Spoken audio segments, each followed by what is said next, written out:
I just want to go to Senator Mike Braun in the middle of all of this. The Indiana Republican joins us on the phone. Senator, thank you for taking the time. Well, the president's made it clear, as you know, and your Democratic colleagues have made it clear, that despite the strength in that employment report and that we don't need this, that they want this and they will likely get this. What do you say? Well, they're definitely going to get it. I'm literally here in the last 3 or 4 votes. We've been up all night.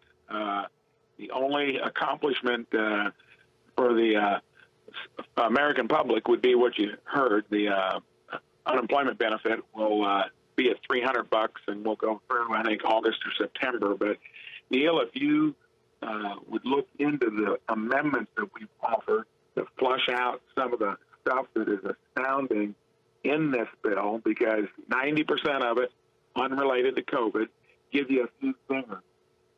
There was one item for just a small amount in today's denomination, $390 million, was for the administrative fees associated with the underlying authorization of $70 million for the SBA.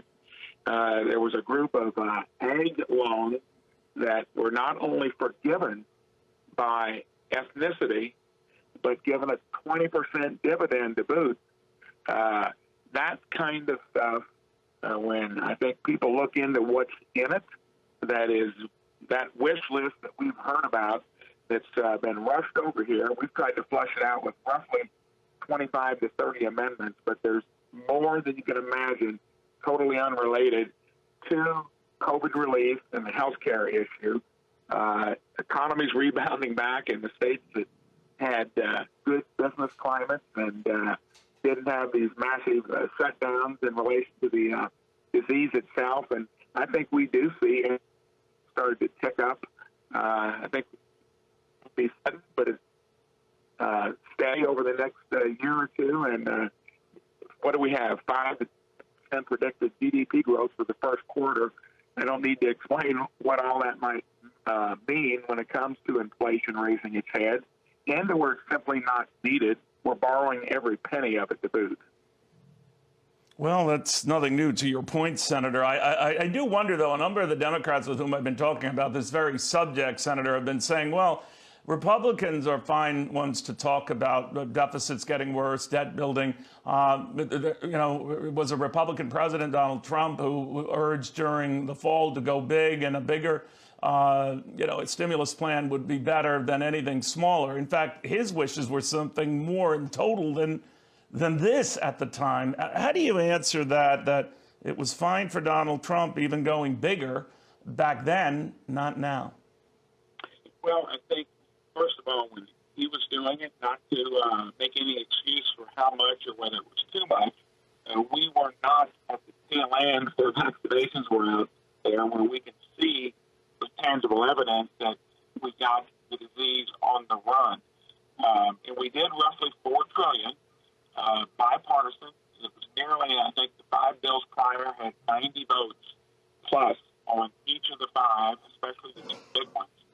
And, I think you could make the case that in general, though, this place runs with trillion-dollar structural deficits related mostly to Social Security. And there are only 4 or 5 of us, Neil, that vote in ways that would show that that is an issue.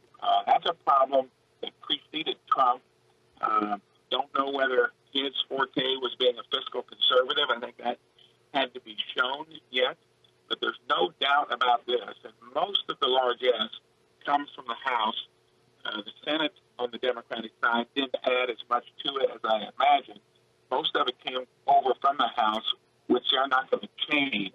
And I think what the American public needs to do is look into the details of what's in the bill. Didn't go through any committees, got rushed over here. Thank goodness Ron Johnson at least gave us close to 11 hours for our staffs to look at it and for it to be read out loud.